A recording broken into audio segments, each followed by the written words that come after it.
Hey YouTubers, and welcome back to another Dragon Ball Super discussion video. Now, I am once again joined by someone who has been on this channel before. He's been on my other channel before, one of my favorite collaborators right now, but he's never been with me on a Dragon Ball Super discussion. So we're going to give him a big warm welcome by pausing this video right now, going down to the description section below, hitting that link and going to check out Mikey Savage 21. Guy makes Dragon Ball videos, he does movie reviews and just awesome movie television content, news updates and all this other stuff. And Testify talks, you know, just kind of talking to you guys like straight up, all that other stuff. So guys, with that being said, please give a warm round of applause and welcome to Mikey. Mikey, what's up, man? Say hello to everybody listening. Hey, what's going on, Sweaties all over the multiverse? You heard him. That's right. Mikey Savage 21 is here to get sweaty and talk about Dragon Ball Super. That's right. That's exactly right. And we're going to be talking about something that I guess this has like always been on my mind, man, like ever since the very beginning of Super, because I was one of these people that was so into the idea that Vados was evil back in the day, back when we were in the Champa arc, and we didn't necessarily know how that tournament was going to wind up. We thought at that point it was going to be like a Buu arc thing where it got interrupted and something kind of went out of whack, because at that point you had all these different fighters, you had so much more room to explore and so many things to explore. And also, for the first time ever in the series, and potentially ever for a very long time, you had the Super Dragon Balls all together. I mean, it was ripe for just someone to step in, disrupt the whole thing, and reveal themselves as the main real threat of Dragon Ball Super up until that point. And I just thought, okay, this has to be Vados. This has to be Vados. She's not like Whis. She's just completely different. And up until this point, it was the only other angel that we saw during that particular part of the story. And obviously, that didn't happen. We got to that tournament. They fought Hit, everyone went home happy, there's very little consequences going out of that. Then we jumped straight into the Future Trunks arc, and very little consequences coming out of that arc, and now we're in the Universe Survival arc, the Tournament of Power, and huge consequences at this point. I mean, and even more hinting implications that potentially, just absolutely potentially, this is not going to end well. Like, this isn't going to just go be like a tournament and everyone's going to go home, they're going to make a wish, everything's going to be okay. Something's going to happen, things are going to get pretty crazy going forward. And I know a lot of people have made the Grand Priest is evil, there's an evil Zeno, you know, Jiren is going to go crazy, the Pride Troopers are going to go crazy, Frieza has this plan, and even me, I'm sitting there going, oh, that Yardrat guy, like that Yardrat guy is shady as hell. I personally, that's all well and good, but hear me out here. Is it time, considering we have 80 people to go off of, well now 70, but we have all these people that we haven't gotten to see their abilities, is it time for one of these mortals in the Tournament of Power to reveal himself and actually show us and give us our first female antagonist, be it a mortal or one of the angels or something like that, or maybe even that female god of destruction, something. What are your thoughts? I actually wouldn't mind seeing a female-led villain. One of the things that we've seen lately in terms of film is they're starting to give more roles to females, especially again in like certain action franchises like the Fast and Furious franchise. We just saw that we had a female villain, and that's something that's like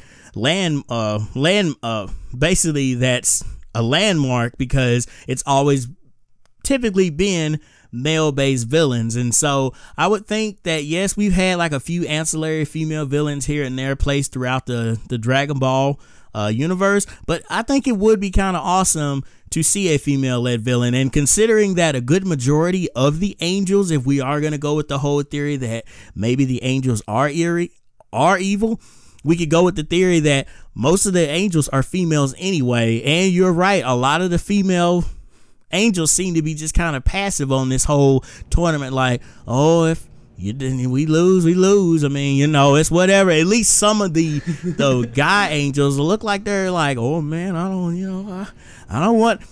It's like at least the guys have some sense of, okay, I do care, but it's like the females are like, yeah, you know, it's whatever. Cool. Yeah, I completely get what you're saying. And just to kind of reiterate, like you were saying, these kind of, we have had female villains before, sure. We were just kind of going over the list in our head. We have, I guess we had Ranfan, like you mentioned, from the very first tournament. I don't necessarily remember the general officer's name that tried to seduce Goku during the Red Ribbon Army arc of Dragon Ball. Then we've also had 18. We had a female Dark Dragon in Dragon Ball GT. There's a couple of them, but never anybody who stood out to be like the main person who gives everyone just a hard time, you know? And then you have, but now we're sitting here and we have a lot of people, you know, the Harley Quinn looking angel from Universe 11. I think her name is Margarita. Like, what is her deal? She doesn't necessarily seem to, I guess, we don't necessarily know a lot about her, but her look seems kind of ominous, really reminiscent of someone like Harley Quinn that we know is just kind of playful, but is some sort of an anti-hero and or villain whenever she needs to be. So it just kind of visually hits that cue where you're like, is there something? Could they start playing off of something here? Is this something that they could be maneuvering towards? But we haven't necessarily seen a whole lot of that with, I guess, implications of that actually happening or that being the case. Of course, Vados at this point, she's been good for so long that a heel turn for her would be interesting, but not necessarily something believable in my opinion. Same thing with Whis and all the other angels in my opinion. Just, I don't necessarily see the ones that we've known, like Vados and Whis, for a very long time turning their backs on everybody. But what really kind of, the person that I want to focus on, and if you've been listening to my videos recently, you know I've been kind of talking about this briefly, like just basically everything. I thought about it the other day, but I wanted to actually do an entire discussion on this. We have this Brienne girl, and I wanted to get your thoughts and opinions on this because I've asked everyone else I've brought it up just briefly with in all the other discussion videos. But we have this Brienne girl from Universe 2, and she, in my opinion, fits the bill of a Toriyama-esque villain, where you have someone who is just kind of, she doesn't look very intimidating. Even her transformation into the Sailor Moon Teletubby-like situation, or Boo-looking Teletubby thing, isn't necessarily intimidating, but she's obviously very strong. I believe at this point the way they've kind of portrayed her, and the only reason that they showed her was to kind of say, yeah, this woman is the team leader for Universe 2. She's not necessarily someone like Vegeta who's strong but not necessarily the leader. She's more of a Jiren type character, and Universe 2 is the twin from Universe 11. So there's that implication that maybe we're focusing on the wrong universe, and potentially this woman could potentially be the main person, or maybe even her little group. You know, she has her two little friends that potentially have the same type of transformation as her. Maybe this is some kind of a Ginyu Force-esque riff on the Pride Troopers that's actually legitimately evil, because when we first see her, as I said before, she's killed 2 people with like not even flinching. I tell you what, man, I wouldn't mind seeing Brienne de Chateau kind of really stand out like even more in this series, because as we know, we seen in the intro that she's ultimately going to end up fighting Vegeta, and it would be kind of very interesting to see her have a turn and even possibly throw Vegeta out of the ring. And I know that would make a lot of Vegeta fanboys mad, like, how could he get thrown out of the ring? And it's like, well, hey, I mean, all it takes is just a few seconds to get caught off guard and you're out of the ring. I mean, look what just happened in the past episode with Krillin. I mean, granted, Krillin is not as strong as Frost, but he took his eyes off the prize for a second and he just got tail whapped right out the side of the ring. The same thing could happen to Vegeta. Maybe Goku's about to like die or something's going on. He takes his mind off of her for a second and she just gets in a cheap shot and knocks him off the ring.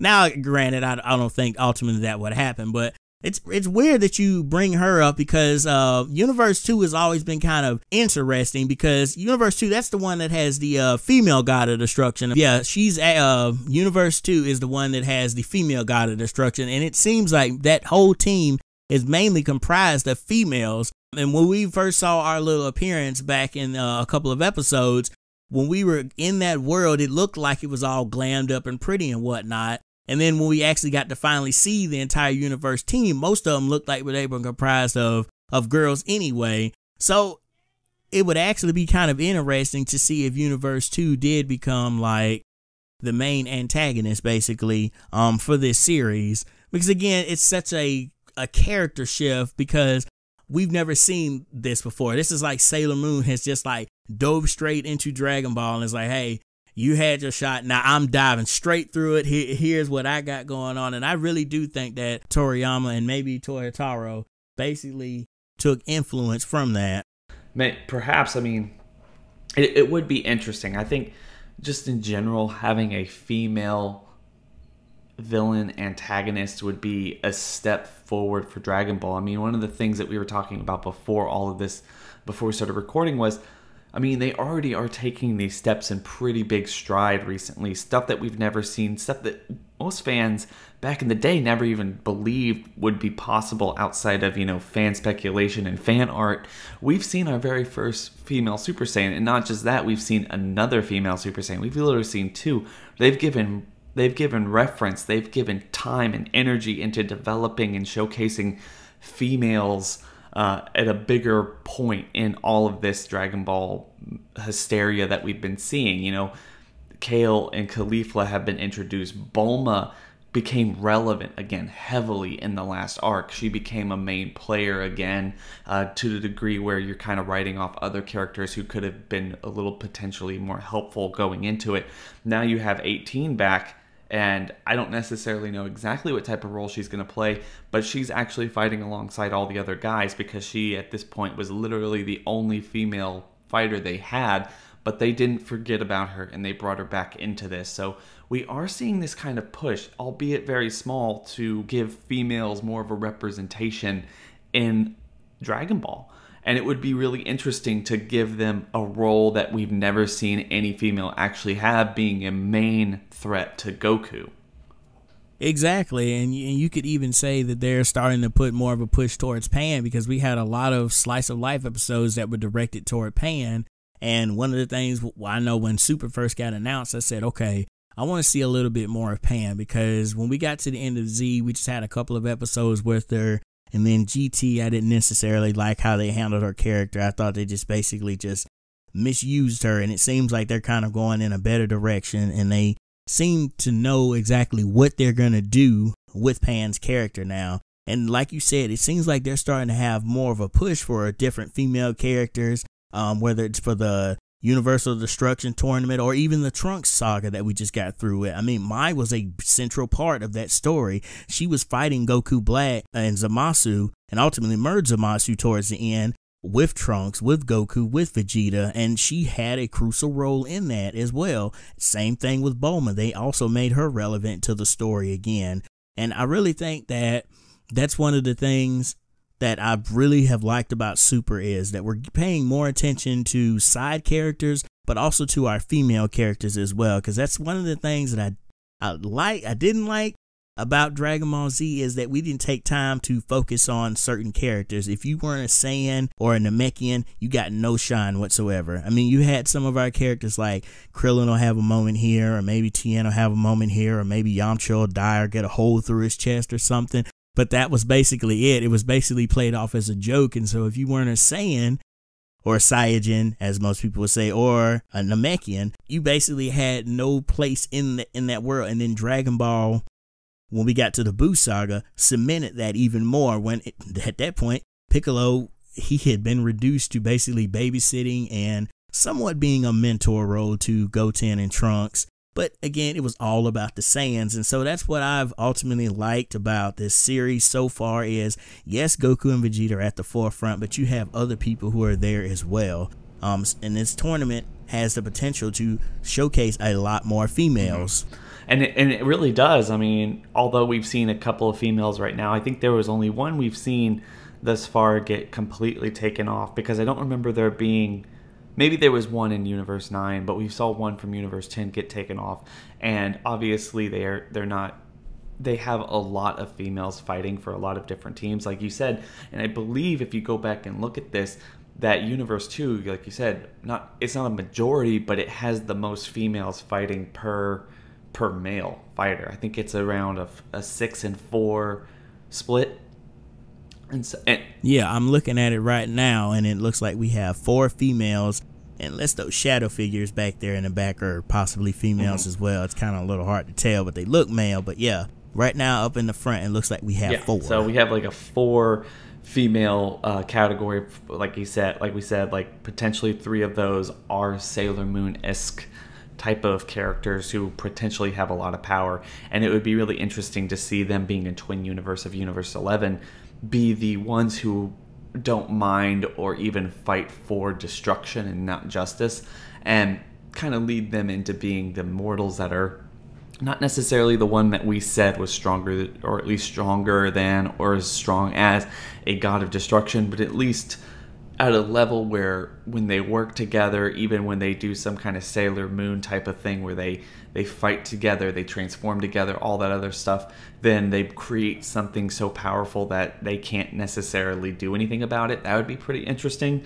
And also just a riff on everything that we've seen in Shonen, and kind of an idea that, yeah, this is a new generation of Dragon Ball, and although the show doesn't have to change all that much, in fact, it can be even more silly and not as mature or threatening as Dragon Ball Z was, and kind of hark back more to the original Dragon Ball days, we can still mature and age in one way or another by giving females a little bit more of a role going forward in this arc. Right, and I agree. And even again, getting to the Universal the Tournament of Power, from what we've seen, they have at least maybe 1 to 2 females in each universe on a team, and I think that's also great that you're including females in here, because you could have easily made this a whole male-centric tournament and had no females in here whatsoever. Minus 18, we would obviously still have her in there. But I like how Toyotaro and again Toriyama are ultimately like, you know what, we're going to incorporate more females into this story, because we're seeing a trend where females are more being represented in both films and anime, television shows. Just in general, you're seeing more females being spotlighted. And I think that's ultimately a sign that we're starting to get to a point where maybe the conversation of being equal is starting to actually make sense, especially when you have the potential relationship between Kale and possibly Caulifla going on. I mean, we have no idea where they're going to go with that. I remember I did a video on that saying, are they planting the seed, saying that we're potentially going to see our first female couple? And from what I saw in Dragon Ball, we've never seen that before. And so it seems like they're starting to be more aware of what's going on, and they're trying to keep up with the times, basically, in terms of Dragon Ball Super. Mm-hmm. I think that's definitely something that can inform the show going forward, and something that I think would help elevate the show to something that deserves and belongs in a modern day aspect of the show. Plus, it does give us hope for a redemption of Pan's character going forward. I mean, like you said earlier on, and I completely agree with you, when you have Pan and GT and how they kind of dropped the ball on her, but now they have a chance to redo that sometime down the line. And if they allow her to continue going on this situation and potentially be what I imagine she was going into the end of Dragon Ball Z, is like, okay, she's going to be basically the replacement of Goku's character. I know the whole Oob thing and like he's going off to train, but Pan had that connection and she had that wherewithal to continue in that mindset. She's not Gohan at that age. She is Goku at that age. And I think that was really cool and something they can expand upon if they're willing to go this route, where they're willing to let females be leading characters and females be villainous characters and everything in between.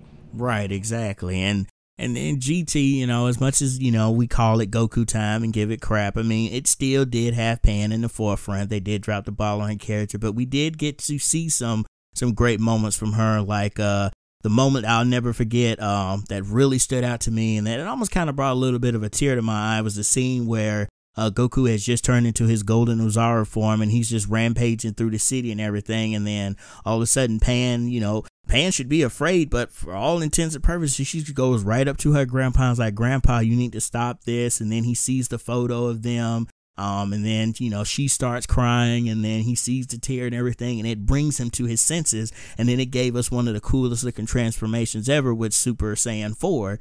And if it wasn't for Pan, we would have never gotten that transformation. So I do think GT did have some genuine good moments with her, and then we saw some good moments between her and her mother, Videl. We also got to see some moments with 18 being in the forefront with the whole Super 17 thing, with her brother being brought back as the main villain. So GT, in a sense, also was very compassionate and showcasing a few female characters. They just didn't do it as much as I think Super is basically doing it. Anyway, guys, yeah, with that being said, I want everyone to, like I said, please make sure to go check out Mikey in the description section below. Also, make sure to leave your thoughts and opinions in the comment section below, because this is an interesting subject, and I think we need to talk about it as a fan base. Do you guys want a female villain? Do you guys want more female-focused characters going into the future of Dragon Ball Super? How do you want them to deal with the females, not only in this tournament, but also going forward? And with that, yeah, just don't forget to like this video, comment on the video, subscribe to the channel, hit that bell over by the subscriber button to get notifications every single time I upload. And guys, we hope you have a good day. It's been real.